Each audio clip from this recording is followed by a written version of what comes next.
Price Lord. கர்த்தர் நல்லவர். இந்த வீடியோவின் மூலமாக உங்களை பார்ப்பதில் ரொம்ப சந்தோஷம். கர்த்தர் நல்லவராக இருக்கிறார். இன்றைக்கி ஒரு காரியத்தை பார்க்க போகிறோம்.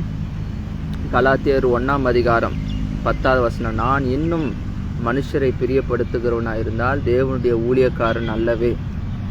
Glory to God. இன்னைக்கு பாருங்கள், மனுஷனை பிரியப்படுத்துவது ரொம்ப எல்லாருடைய வாழ்க்கையில் இருக்கிற பிரச்சனைகள். பீப்புள் அடிக்ஷன், அதாவது மனுஷர்களை பிரியப்படுத்தியே வாழ்ந்து மக்கள் பழகிட்டாங்க. இது ஒரு அடிமைத்தனம். பாருங்கள், இந்த அடிமைத்தனம் இருக்கும் பொழுது லைஃப்பில் ரொம்ப நம்ம ஆத்ம பிணைப்புக்குள்ளே போயிடும். ஆத்ம பிணைப்புனா சோல் பாண்டிங். அப்படின்னா ஒரு மனுஷனுக்கு பிரியமானதே சேர்த்து ஒரு மனுஷனையே பிரியப்படுத்து, ஒரு மனுஷனுக்கு பிரியப்படுத்தியே வாழ்கிறது. அவருக்கு என்ன பிடிக்கும், அவருக்கு இது சொன்னால் சரி வருமா, சரி வராதா, இப்படி பாருங்கள். இன்றைக்கி உலகத்தில் இந்த சோல் பாண்டிங்கில் போய் மக்கள் கனெக்ட் ஆகிறாங்க. மனிதர்களை பிரியப்படுத்தி லைஃப் ஃபுல்லாக பார்த்திங்கன்னா அப்படியே ஒரு அடிமைத்தனத்துக்குள்ளே போயிடுறாங்க. பாருங்கள், இதிலிருந்து நாம் விடுதலையாக்கப்பட வேண்டும். நாம் மனிதர்களை பிரியப்படுத்தி வாழும்படிக்கு அழைக்கப்படவில்லை.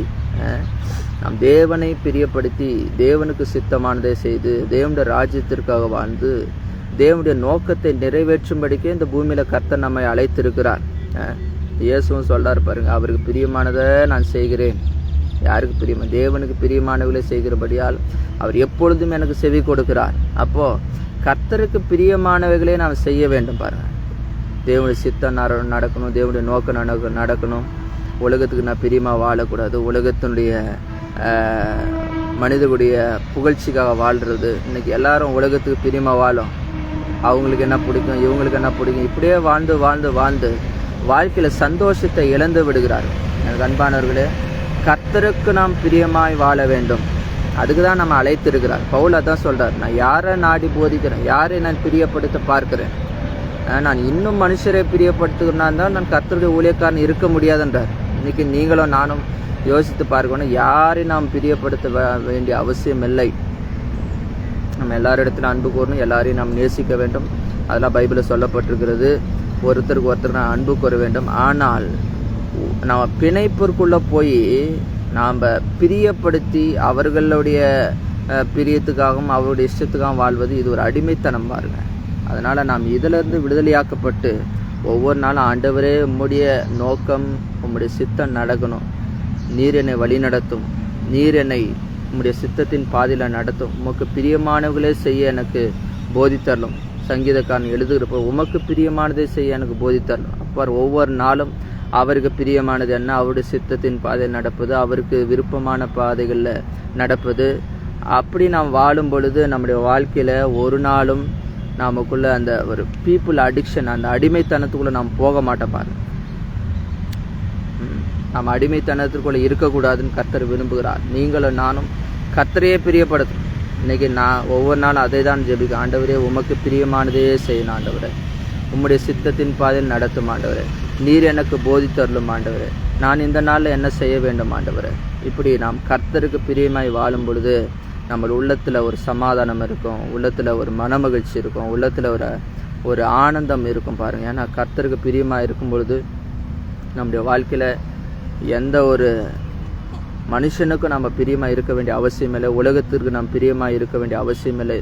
ஒவ்வொரு நாளும் நம்ம கர்த்தருக்கு பிரியமாய் வாழுவோம். அதை நம்ம கற்றுக்கொள்ள வேண்டும். பாருங்கள், உங்கள் வாழ்க்கையில் கர்த்தருக்கு பிரியமாய் வாழ்வதற்கு நீங்கள் இடம் கொடுங்கள். தேவ சித்தத்தை நிறைவேற்றுங்க, தேவனுடைய நோக்கத்தை நிறைவேற்றுங்க, தேவனுடைய ஆலோசனை நிறைவேற்றுங்க. தேவன் என்ன சொல்லுகிறார் அதை கேட்டு அதில் நாம் நடக்கும் பொழுது மனிதர்களுக்கு நாம் பிரியமாக இருக்க முடியாது. எல்லாரையும் பிரியப்படுத்திட்டு இருந்தால் நம்முடைய வாழ்க்கையில் சந்தோஷத்தையே தொலைச்சி விடும். இது ஒரு பெரிய அடிமைத்தனம். பாருங்கள், இதிலிருந்து நாம் விடுதலையாக்கப்பட்டு கர்த்தருக்கு பிரியமானதை நாம் செய்வோம். கர்த்தருக்கு பிரியமானது அவருடைய சித்தத்தை நாம் இந்த பூமியில் நிறைவேற்றுவோம். நிச்சயமாக கர்த்தர் உங்களை ஆசீர்வதிப்பார். தொடர்ந்து நாம் ஆண்டவருக்கு பிரியமாய் வாழ்வோம். அதற்காகவே கர்த்தர் நம்மை அழைத்திருக்கிறார். தேவனுடைய சித்தத்தை செய்வதே எனக்கு போஜனமாக இருக்கிறது இயேசு சொன்னார். பாருங்கள், அப்போ நாமளும் அப்படிப்பட்ட நிலைக்கு வரணும். கர்த்தாவே உங்களுடைய சித்தம் மாத்திரமே என் வாழ்க்கையில் நடக்கணும், நிறைவேறணும். இதே சொல்லி ஜெபம் பண்ணுங்க. எல்லா இடத்துலையும் ஆண்டவருடைய சித்தம், உலகத்திற்கு பிரியமாய் வாழ்வதை தவிர்த்து விடுங்கள், மனிதருக்கு பிரியமாய் வாழ்வதை தவிர்த்து விடுங்கள். கர்த்தருடைய சித்தம் நடக்கட்டும்னு சொல்லி தேவனுக்கு பிரியமாய் வாழும்போது கர்த்தர் உங்களை வெற்றி சிறக்க பண்ணுவார். தேவ சித்தம் உங்கள் வாழ்க்கையில் நிறைவேறும். கர்த்தருக்கு பிரியமாய் வாழ்ந்தால் நீங்கள் சந்தோஷமும் சமாதானத்தையும் அனுபவிப்பீர்கள். எந்த மனிதனையும் நம்மளால் இந்த பூமியில் பிரியப்படுத்தவே முடியாது.